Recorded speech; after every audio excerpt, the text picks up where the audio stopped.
ARK time. ARK time. I had it downloaded, and I actually found myself hesitant to start playing it because I know it could be the end. And it's not like I wanted to savor that feeling. I was actually kind of scared of what they were going to do. So I waited like a couple of days and then was like, all right, I need to get this over with. So I had like that kind of thing going on. I watched it on the night it came out, and end of the ARK is over and you know it's done with. And so the first thing you do is you check online. And they're getting a second season, motherfucker! Are they really? They are confirmed!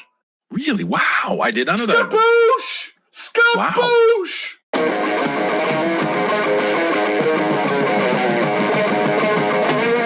The ARK has pulled another miracle out of its ass! How unexpected is this show? It just won't quit. It doesn't know how to stop. You can't stop the ARK train. The Arco-Traficantes are back. My first note that I have that I felt worthy of writing down was Alicia belly button, exclamation point. Ah, yes. Okay, yes. She was sporting off the abs. She was tank topping it up and she was like, check me out. I'm a slim little gymnast. Here's my belly button. And I'm like, boo. Noted and appreciated. Thank you, Alicia. Yeah, that was good. That was my favorite episode for her. The Dr. Kubir. She did not have much this episode. Kat had very little this episode. Yelena had very little this episode. The season finale, you got to pack a lot in. You're obviously going to deal with the A-tier characters. Right. But there were some people that were a little bit neglected the past couple of... Yeah. All Yelena did was get her ass kicked by Kelly. And not wear a tank top. Well, yeah, I know. That's another minus. Lane apparently is a martial arts master. I think he was just consumed by rage. He's notably, and you know, most actors that you meet, you're like, oh shit, Sylvester Stallone, you're like 5'8", and Tom Cruise is probably even shorter than that. But notably, the 3 or 4 security guards who were around him were all really big dudes. Oh yeah, they were huge. He fucked them up. Yes, but occasionally in life, one does roll a natural 20. It was a very small percentage chance of success, and he just... What it is, it's stormtrooper phenomenon. The security guards were unnamed, basically red shirts, and so fuck them, they're going down like punks. My prediction of Bryce being cured within the first 5 minutes, I was wrong. It was actually at about the 6-minute mark. He had to be up, had to be moving around, making shit happen, so they're going to cure that shit. They took right care of that. Boom, done. The helium spider bite deal. Yeah, helium's an inert gas. That wouldn't affect anything. Because being an inert gas, it just doesn't naturally bind. You know how like your valent shells go with like 2 and then 6 and then 16, I think is the third one. Helium's a solid 2. It's got a full valence shell. They could have literally chosen any other element on the periodic table and not sounded like such assholes. Not any, but most. Huh? They still had about a good 90 elements to choose from. I think they did it intentionally as kind of like a tip of the hat to the audience for sticking with them through all their science faux pas. They're like, we're going to give you one other big f*** you to science. Did you notice we commented last week on how it looked like Felix was falling apart because his top button was unbuttoned and then he smiled? Yes, yeah. Beginning of the episode, when the initial shit was happening, Garnet and Felix are talking with Lane. Felix was also working some stubble. He was, and I have a theory about Felix. It's starting to sink in that he's a single dude on a ship full of buff dudes again. Oh, so his grieving process is over, and now he's trying to... He passed acceptance, and he did it, in a highly efficient Felix-like procedure, so it only took him like 3 days. He's now completely over Robert, and suddenly he's feeling pretty good about his chances. So his stubble is him playing the field? Exactly. He's going for a Sonny Crockett kind of look. The weird thing is then 10 minutes into the episode, he was clean shaven. And, shit was still happening. And, okay, I've read books about how it is to be a drill instructor, how you have like 8 shirts that all look exactly the same and they're all like starched and ironed that way. In between making the little a-holes do push-ups. If you're getting sweaty, you can run in and change. That way you look like you're in command. There's tricks to being in command, and it takes a shitload of work. And running into the bathroom and shaving really quickly and then running back out I wouldn't put it past him. That seems like something that Felix would do. That's absolutely true. So I'm going to say that wasn't a continuity error. That was actually really, really contiguous with Felix's personality. That at the beginning of the episode, he had stubble, and then for the rest of it, he was clean shaven. So trust was locked up in the reserve space helmet storage. That's their go-to rig because they don't have dedicated rig facilities. So my question is, you keep locking malcontents up in the space helmet storage. What if they're dicks and fuck with the space helmets? Yeah, or, when he was complaining about having to be escorted to the bathrooms, I'm like, why don't you just take a dump in the helmet, dude? I have that note. My note is I take a shit in the helmet. If I was locked up against my will and feeling like salty about it, I would literally shit in a helmet. Yeah. It would be awesome. Here, I would like to express my displeasure. There you go. Enjoy. All right, now I know that you were thrilled when Maddox comes over in the little runabout and we have a stowaway. Yes. because it opened a path. The groundwork is laid for the clone battle, the clone throwdown. I was so sure it was coming. I was so sure it was going to happen. Kelly did a go to the bathroom gimmick because she's nauseous because of the spiders on her mom's hand. My thought was, oh, you're nauseous in a med bay where there's no doubt emesis bags all over the place within easy fucking reach? Yeah. You don't need to go to the bathroom. You're in the place right now to handle nausea. It was a shit gimmick on Kelly's part, but for some reason it actually worked. And then Yelena's only real contribution to the entire plot was just being obviously bamboozled and getting her ass handed to her. Yeah, that was just the most transparent trick, and I'm disappointed in Yelena for not seeing that. And I think that event was very notable because I think that probably puts a nail in the coffin of the theory that Yelena's a robot. Did you notice in that scene when her logic circuit glitched out? The second one of Yelena being a robot is after they've been caught and she's just sitting there and she's holding her face on as she's leaned over the table. That's true. When they were getting the dressing down, yeah, she was clearly holding her face on Yul Brynner style. Poor Yelena. And okay, let's imagine that Andrew is here recording with us. Is there some kind of rebuttal like, oh, well, that's just part of her plan to pretend to be human? Or I don't know. Her batteries were low. I don't know. Maybe she was wearing the entire coveralls because she got damaged and had to cover up the Terminator-like arm that was visible. Or maybe it's just her head, and that's like just a bunch of clothes on a Johnny Five body. Normally, I was going to come in here saying, that's done, no more Android Watch, it's done. But the fact that there's a season 2, the fact that we found out that there's a season 2, maybe Android Watch is still alive. There's a thin thread of hope. There's a possibility. Kelly, she realized her potential as the psycho host beast that they were hinting that she is. Oh, hell yeah. She wasn't trying to rescue her mom or sabotage the ARK, all these different things she could have been doing. No, she was trying to get Angus. Yep. You know why? Because she's an unstable second-generation clone. They do shit like that. That's going to come out. I had a lot of comments based on this being the end, but apparently with season 2, then I can't disagree. Maybe that's yeah.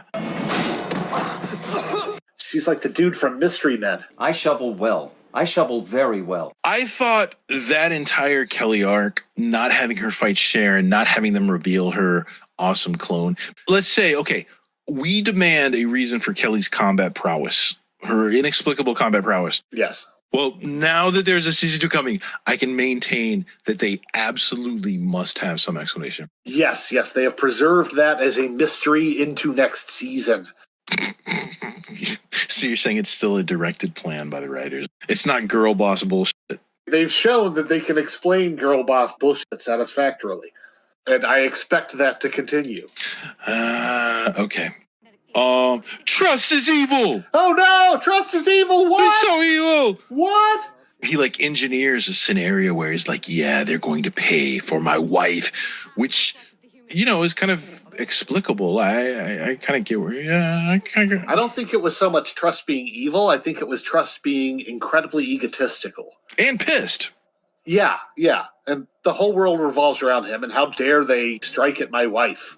By the point that Trust does his big flip betrayal Maddox had been like horribly, horribly defanged and ceased to be really much of a bad guy. Right. And they're all hunky-dory by the end. They're like, no, we were just faking. It's not Maddox. It's been Trust. They were kind of going for that vibe. Of course. You know, so he probably did shit in the helmets. This was at about maybe half an hour in. By this point, Maddox has started dealing with them on the up and up. I was like, everything's too cutesy. It seems like they're wrapping shit up at the half-hour point. This better be the calm before the storm. This better be like them getting us off guard. The biggest thing they had was like Trust and then the methane planet. Trust was pretty big. I mean, his betrayal there was extremely expected. I mean, I think I called exactly what was going to happen before it happened, especially when he said we should move away from the planet. Well, duh. I mean, did anybody at that point didn't see the betrayal rolling down the alleyway at him?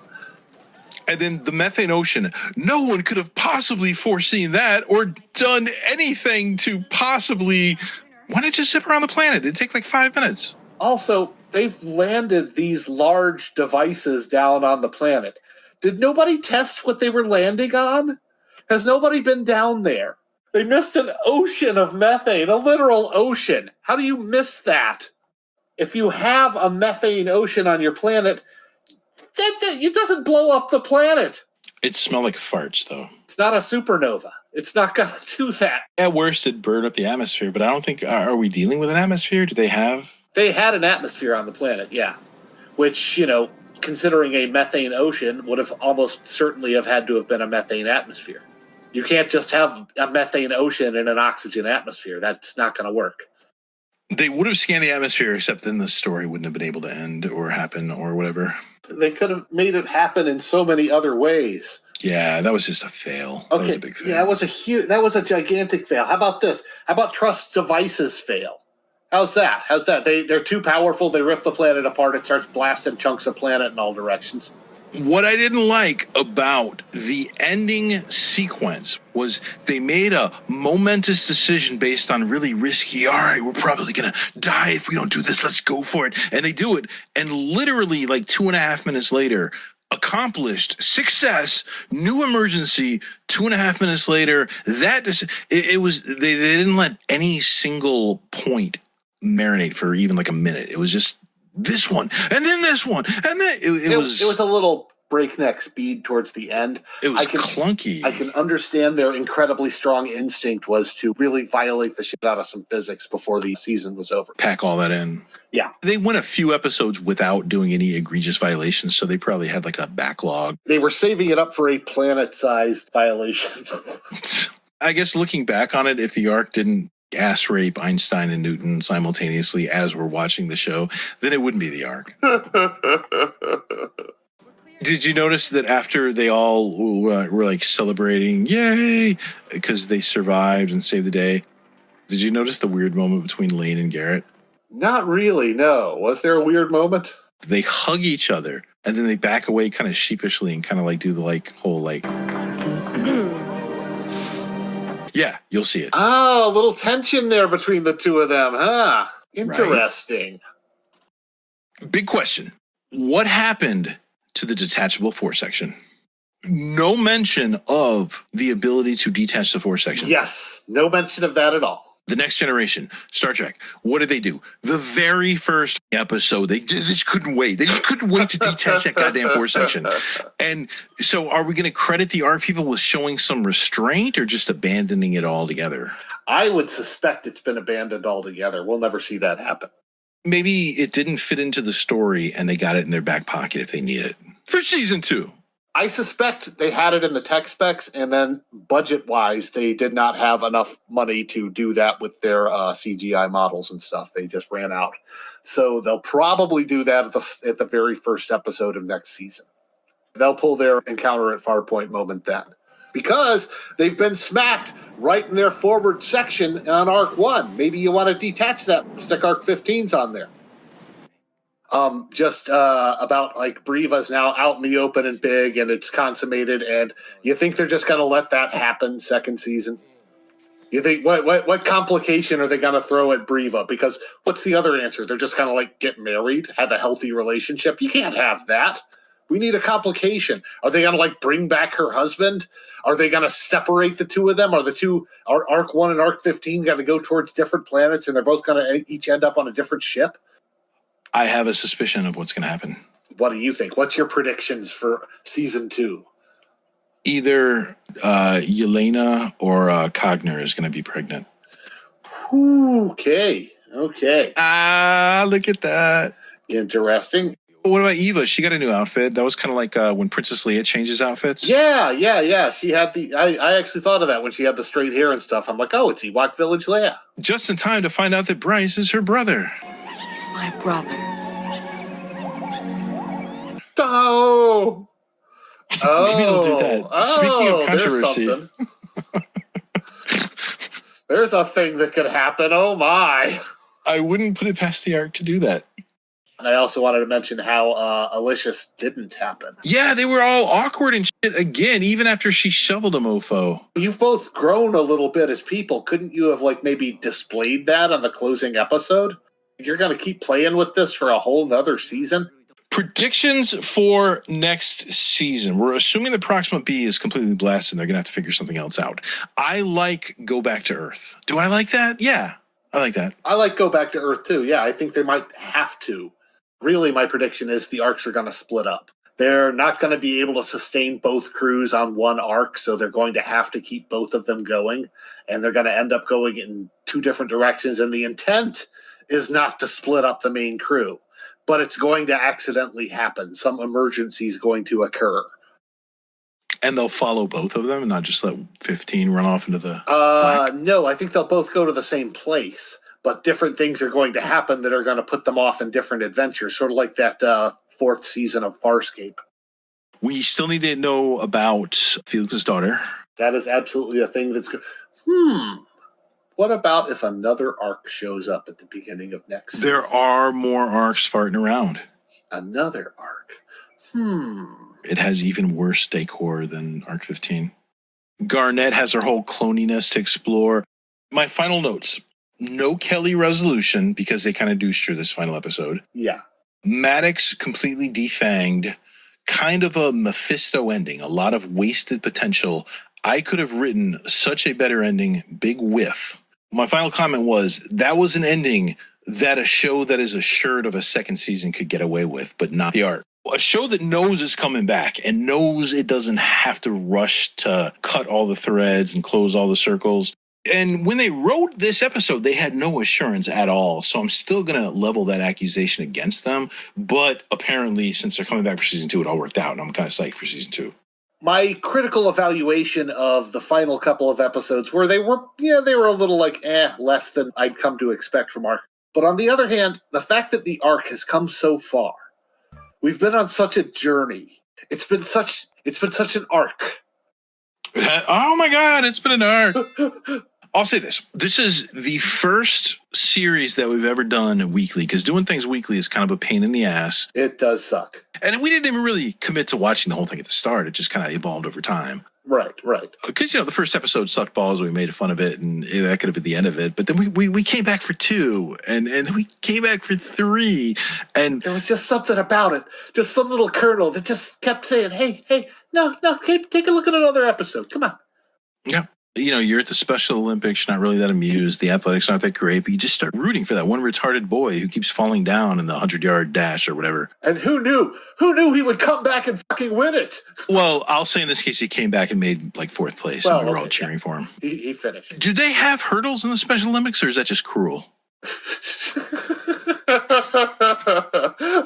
Especially for the wheelchair races. Yeah. I'm very proud of this show, and I feel very defensive about this show. And I hesitate to recommend this show to others because it's a special journey. Because people might not get it. I mean, some people might just watch it and love it and be like, oh, sci-fi, oh. That's cool. Or people might watch it and be like, it's cheesy. The sets are cheesy and they obviously had no budget. But I think our journey was you go into it looking to mock the shit out of sci-fi's latest debacle. And you 100% confirm the first episode. Just like, oh my God, the science is such shit. Oh, yeah. I didn't hate Garnett because I wasn't passionate about it. I was just dismissive. I was like, I don't like her as a captain. I don't see her as a leader. She's just there. Yeah. Yeah, she totally changed my mind. Oh, Probably by the time I found out she was like a Kung Fu Commando clone. She came totally around. She is great now.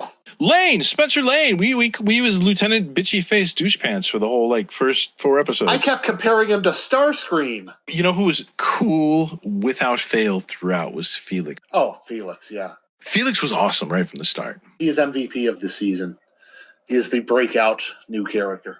Bryce, from this shitty little show, Bryce somehow is, if there was like an award ceremony for like the coolest sci-fi protagonist, he'd be invited. That's how cool Bryce was. Bryce very much feels like he should be on a bigger show. Like he would fit right in Stargate Atlantis or something. Yeah. He feels like a bigger leading man than the ARK deserves. That's why I'm so happy to hear they got a season 2, is because even if I feel like they might have whiffed the ending, we've loved this show so much in the last few months, and I want to see these people again. If this show was the last one, I'd want to see every single one of them. I want to be watching like CSI Fresno or whatever and see Garnett show up as a clone. Yes, I do. I've adopted them in my heart. We're going to be coming at this show, season 2, episode 1. We're going to be coming at it from such a different perspective that it could let us down really hard. It could. I mean, shit science, we're perfectly fine with. Not that I'm fine with it, but in order to enjoy this show, I have accepted that I have to be fine with it. Therefore, yeah. But shit plot or unresolved threads, yeah, I don't know. It's awesome how it's just like up in the air. It's such a mystery. Yeah, it really is. It really is. I can't wait. I'm all excited. I don't know what I'm going to do with my Thursdays now that we don't have an ARK anymore. I'll just think about ARK.